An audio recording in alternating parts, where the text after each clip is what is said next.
बोला ना. एक एक जण उभा राहा ना. तुम्ही रोज बातम्या किंवा काही आमच्यातले लोक सांगतात मला.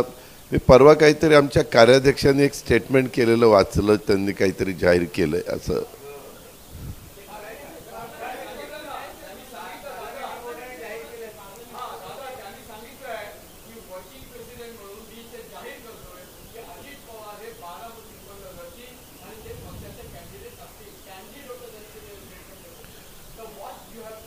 त्यामध्ये आमच्या महायुतीचे उमेदवारां म्हणजे कुठले मतदारसंघ कुणाला मिळणार ते अजून जाहीर झालेलं नाही. बारामती मतदारसंघ जर राष्ट्रवादी काँग्रेस पक्षाला आला तर तो विचार त्यांनी सांगितलेला अंमलबजावणी करावी लागेल, परंतु तो पहिल्यांदा राष्ट्रवादीला आला पाहिजे. का अजून आमची चर्चा आम्ही तिघांनी एकनाथराव, देवेंद्रजी, मी, सुनीलजी, आमचे चंद्रशेखर बावनकुळेजी, आम्ही सगळेजण मिळून प्रेस कॉन्फरन्स घेऊ ना आणि 288 मतदारसंघ कुठं कुठं कुणाकुणाला दिलेले आहेत. मित्रपक्षांना, घटक पक्षामध्ये आमचे काही मित्रपक्ष पण आहेत, त्यांना पण कुठले दिले, अशा सगळ्या गोष्टी तुम्हाला सांगितल्या जातील.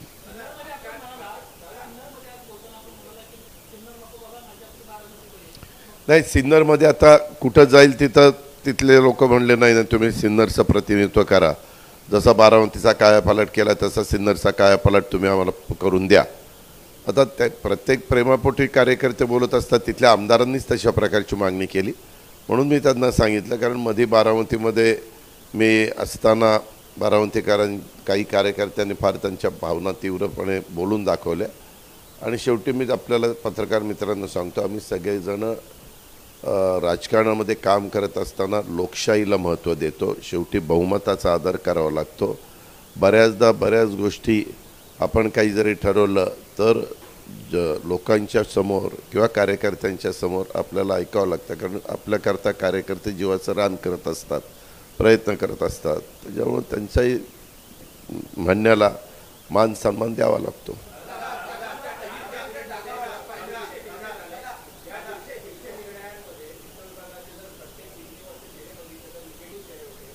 कुठल्या ह्याच्यामध्ये हे का, मी आज अनेक वर्ष म्हणजे भुजबळ साहेब तर माझ्यापेक्षा त्यांनी जास्त काळ मंत्रिमंडळामध्ये काम केलं, त्याच्यानंतर मी केलेलं आहे. सुनीलजी होते, प्रफुल्लभाई सेंट्रलला होते. शेवटी काही असलं तरी त्या विभागाला काय वाटतं ते विभाग नमूद करतो. ओव्हररूल करण्याचा अधिकार पूर्णपणे कॅबिनेटचा आहे. बऱ्याचदा विभाग हा तिथं बसून निर्णय घेत असतो आणि कॅबिनेट हे चांद्यापासून बांद्यापर्यंत सगळ्या घटकाचा विचार करून निर्णय घेत असतो. काही निर्णय गरिबांच्या करता, समाजातल्या उपेक्षित घटकाकरता, दुर्लक्षित राहणाऱ्या व्यक्तींच्या करता घ्यावे लागतात आणि ते आज नाही, आता ती निवडणूक जवळ आली म्हणून तुम्ही तसं म्हणता. त्यांनी त्यांचं काम केलेलं आहे आणि कॅबिनेटचं काम केलेलं आहे.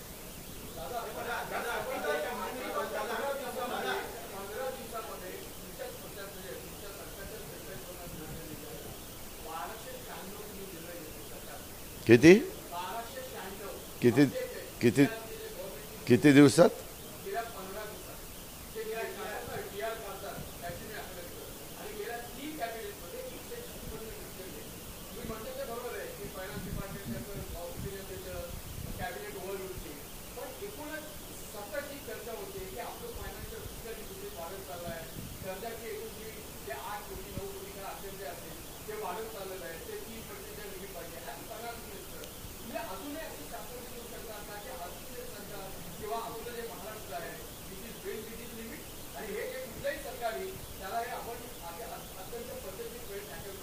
होय, त्याचं कारण असं आहे की ह्या वर्षभरात, ह्या फायनान्शियल इयरमध्ये 2 महिने लोकसभेचे आचारसंहिता आणि त्या सगळ्या गडबडी, 2 महिने विधानसभेच्या आचारसंहिता आणि त्या सगळ्या गडबडी ह्याच्यामध्ये. कारण आचारसंहिता जरी 35 दिवसाची असली तरी ते संपल्यानंतर काही काळ ते पुढचे जातातच आणि ते 4 महिने ज्यावेळेस तुमचे वाचतात त्यावेळेस 12 महिन्याचा खर्च तुम्हाला 4 महिन्याची बचत होते. बऱ्याचशा ठिकाणी काही वेळेस आपण सांगून देखील तिथं तेवढे पैसे खर्च केले जात नाही. आणि ह्या सगळ्याचा विचार करून मी ह्या अर्थसंकल्प सादर केलेला आहे. मी आपल्याला विश्वास देऊ इच्छितो की उद्याच्या काळामध्ये एकदा ह्या निवडणुका झाल्या तरी देखील व्यवस्थितपणे राज्याचा आर्थिक गाडा पुन्हा नेण्याच्या करता आम्ही यशस्वी होऊ.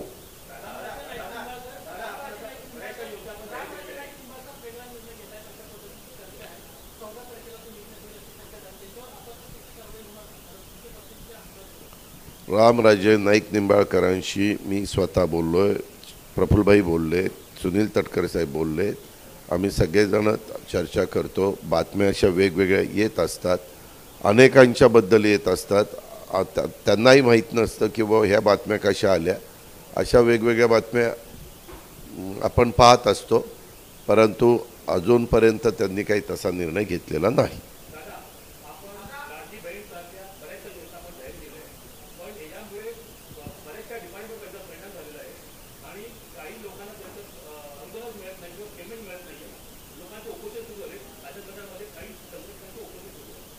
कुणाचं?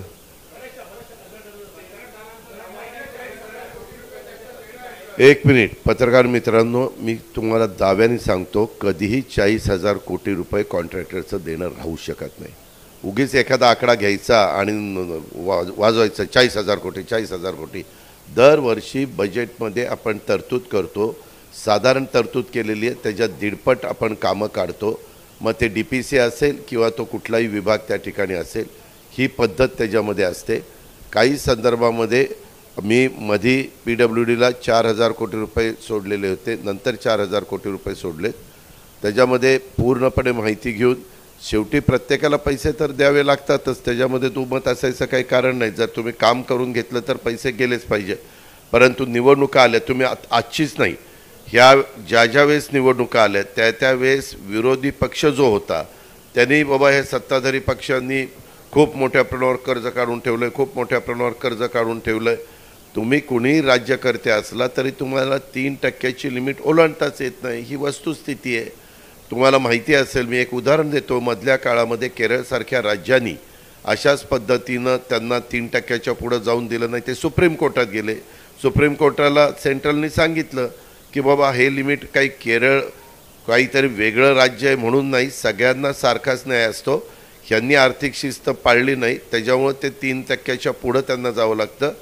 त्यांचे पगार थांबलेले होते. मग सुप्रीम कोर्टाने सांगितलं ठीक आहे, पगारापुरते त्यांना 10,000 कोटी रुपये उचलायला परवानगी द्या. आणि त्यांनाही झापलं, त्यांनाही सांगितलं की आता ह्याच्यात तुमचं पुन्हा अर्थचक्र जागेवर आणा.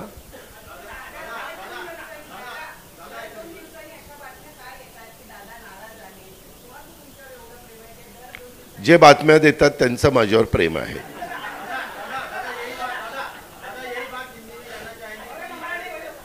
अरे ताबऱ्या, आत्ता मराठी भाषेला अभिजात भाषेचा दर्जा दिला आणि काय हिंदी चाललं, पहिला मराठी.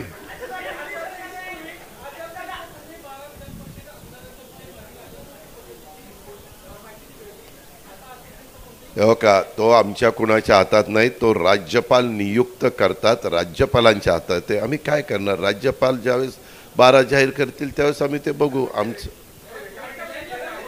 हा ते देऊन खूप वर्ष झाली या सुद्धा तिथं. अहो, या सरकारमध्ये असणाऱ्या निम्म्याच्या वर लोकांनी त्यावेळेस दिलेलं आहे ना. हा मुख्यमंत्री बोल होते त्यावेळेस. हो का, तुम्ही फार त्याच्याबद्दल प्रश्न विचारू नका. त्याच्यात एकही पत्रकाराचं नाव नाही, कशाला एवढे प्रश्न विचारता? लाडक्या बहिणीचं काय?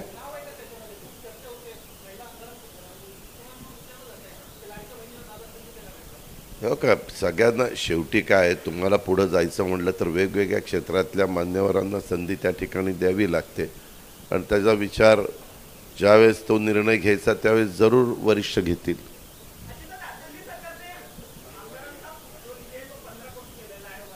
आमदारांचा प्रत्येक वर्षी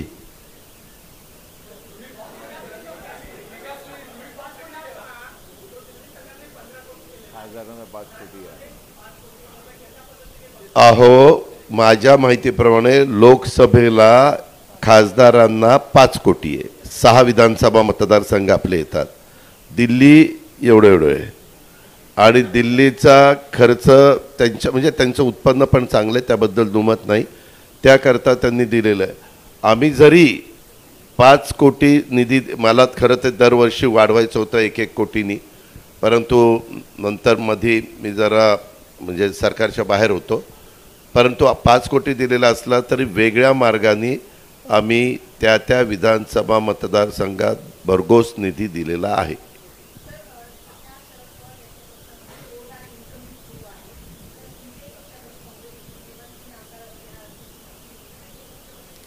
आम्ही टप्प्याटप्प्याने करणार आहोत. आम्हाला आमचे जे आमदार आहेत, आमच्या आमदारांमध्ये आमच्या असणाऱ्या जागांमध्ये जवळपास 40-42 लोक सिटिंगच आहेत. समोरच्या बाजूला तेवढ्या जागा रिक्त आहेत, त्याच्यावर तेवढी त्यांना जास्त संधी आहे. आम्हाला संधी 12, 15, 20, 25 अशा पद्धतीची आहे. तर आमची चर्चा चालू आहे. ज्यावेळेस एकदा आम्हाला कळेल की ही जागा BJP, ही जागा NCP, ही जागा शिवसेना, त्यावेळेस ह्या गोष्टी आपल्याला पाहायला मिळतील. परंतु त्याच्या आधी त्या बाकीचे त्यांचे तुम्ही स्टेटमेंट बघायला पाहिजे की त्यांनी आयाराम गायारामच्या बाबतीमध्ये काय स्टेटमेंट केलेली होती, तेच आता आयाराम गायाराममध्ये सामील झालेले आहेत. निवडणुका जवळ आल्या तर अशा प्रकारच्या घटना घडतात. तुम्हाला आठवत असेल 2014 साली देवेंद्रजींनी पण अनेक लोक काँग्रेस आणि राष्ट्रवादी काँग्रेसची ह्याच एवढ्याच परिसरामध्ये प्रवेशाचा दणका चाललेला होता. त्याच्यामुळं शेवटी जनता जनार्दन महत्त्वाचं असतात, का नेते पण महत्त्वाचे असतात, परंतु आम्ही त्यांच्याकडं तिथून सुरुवात करायच्या ऐवजी आम्ही सिने अभिनेता सयाजीराव शिंदेंच्यापासून सुरुवात केलेली.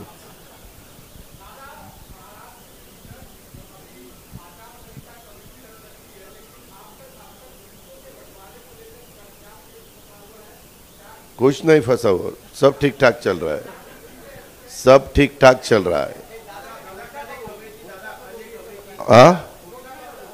काय आमच्या तिघांच्या मनात येईल त्यावेळेस होईल.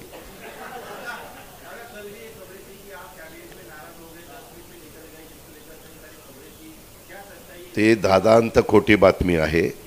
माझं का मराठीत कळत नाही काय? सगळ्यात भारताला कशाला सांगायचं, माझ्या महाराष्ट्राला कळलं पाहिजे. ही बातमी महाराष्ट्राची आहे.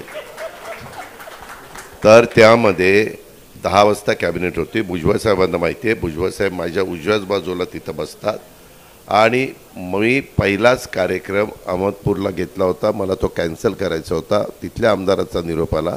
म्हणलं आज दुखवटा आहे. ते म्हणले दादा आम्ही हार तुरे काही ठेवत नाही, फक्त शेतकरी मिळावे, शेतकऱ्यांना मार्गदर्शन करा. आपण तिथं ह्यांना रतन टाटांना श्रद्धांजली अर्पण त्या ठिकाणी करू आणि 2 मिनटं स्तब्ध उभं राहू आणि तेवढं भाषण करा आणि तुम्ही जावा. मला 1ला टेक ऑफ होता. मी 10ला तिथं पोहोचलेलो होतो. आपण तिथं डायरी आहे किती वाजता अजित पवार आला आणि किती वाजता गेला. तर 10 वाजता गेलो, 12:30ला मी उठलो, 1ला टेक ऑफ घेतला, तिकडं गेलो, तो कार्यक्रम केला आणि परत आलो. ह्याच्यापेक्षा काही नाही. कधी कधी आपल्याला काम असल्यानंतर आत्ता तुम्ही काही बसलाय आणि एखाद्याला पुढचं विमान पकडायचं असेल 8, 8:30चं, तर पटकन आता मी जातो, माझी विमानाची वेळ झाली म्हणल्यावर निघून जाता ना. तशा पद्धतीने मी गेलो. ह्याच्यापेक्षा जास्त काही नाही.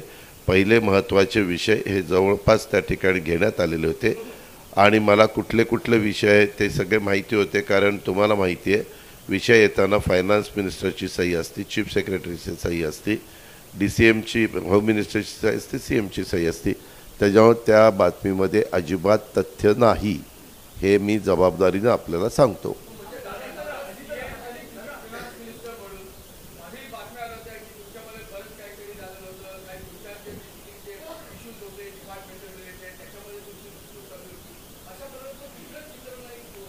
नाही बाबा, धुसफूस अजिबात नाही, कुठलं चित्र नाही. ऑल इज वेल.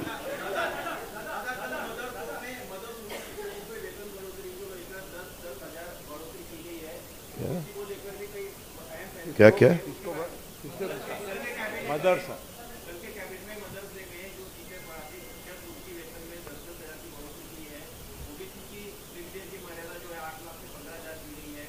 पंद्रह लाख नहीं, वो निर्णय हुआ ना, आपने पढ़ा ना आज निर्णय 1 2 3 4 5 सब पढ़ा है. कैबिनेट को जो ठीक लगा वो डिसीजन कल कैबिनेट ने लिए है.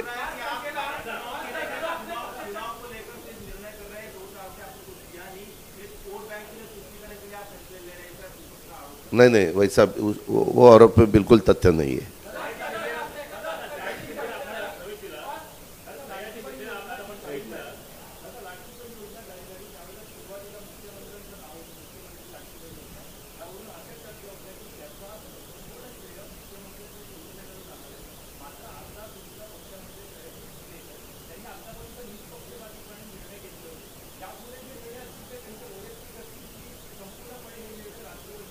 कुणाचे नाही नाही, आमच्या पक्षामध्ये जे कोणी आहेत सगळेजण त्यांना जे योग्य वाटतं त्यांच्या सद्विवेक बुद्धीला स्मरून जे काही त्यांची भूमिका आहे ती त्यांना मांडण्याचा अधिकार आहे. त्याबद्दल अतिशय मोकळं वातावरण आहे. मात्र पक्षाच्या संदर्भामधली जी भूमिका ॲज अ प्रवक्ता म्हणून मांडली जाईल किंवा पक्षाकडनं मांडली जाईल त्यावेळेस त्या भूमिकेशी आम्ही सगळेजण सहमत राहू.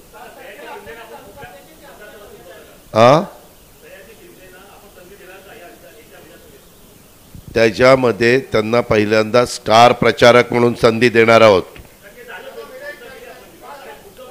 पुढचं पहिल्यांदा स्टार प्रचारकांनी माणसं निवडून आणायची, मग पुढचं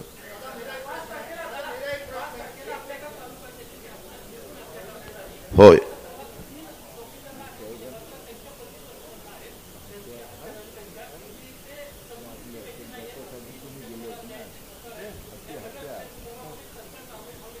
त्या संदर्भात मी स्वतः CPशी बोललेलो आहे. मी देवेंद्र भारतीशी पण बोललेलो आहे. भुजबळ साहेब तिथे गेले होते. मी आज सकाळी तिकडं निघालेलो होतो, परंतु अचानक मला तिकडनं निरोप आला. मी आज रात्री उशिरा का होईना तिथं जाणार आहे किंवा उद्या अर्ली मॉर्निंग, जास्त करून रात्री उशिरा जाणार आहे. भुजबळ साहेबांनी त्याच्या संदर्भातली सगळी माहिती घेतली. मी पण सगळी माहिती त्या ठिकाणी घेतलेली आहे. झालेली घटना अतिशय दुर्दैवी आहे, परंतु त्याच्या संदर्भात वेगवेगळे गोष्टी पुढे येत आहेत. एक्झॅक्ट काय आहे ते आल्याशिवाय मी त्याच्याबद्दल बोलणार नाही. परंतु झालेली घटना अतिशय दुःखद आहे. मी त्याला भावपूर्ण श्रद्धांजली अर्पण करतो.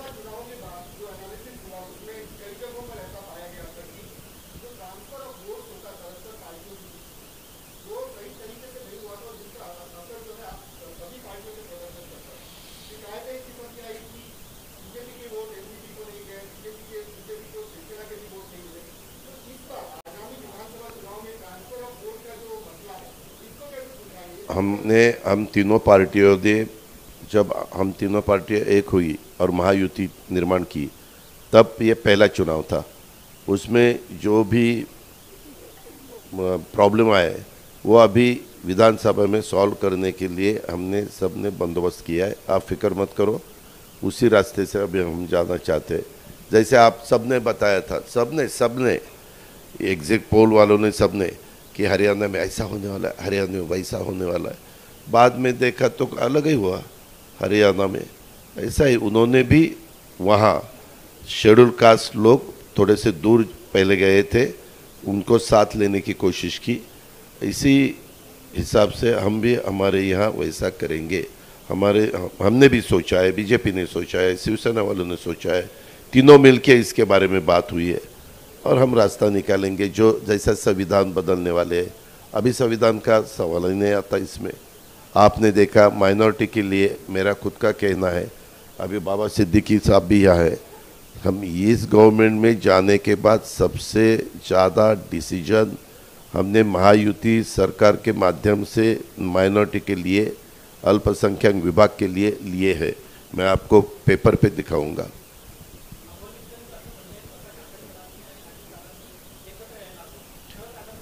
त्यांचं ते म्हणणं आहे. आम्ही सगळे मिळून ठरवू ना काय करायचं ते. त्या संदर्भात कुणाकुणाची वेगवेगळी मतं असतात, ते बोलून दाखवतात. परंतु पक्ष हा सगळे मिळून आम्ही सामुदायिक पद्धतीनं त्याबद्दलचा निर्णय घेतो. ओके, धन्यवाद. स्नेहभोजनाचा आस्वाद सर्वांनी घ्यावा.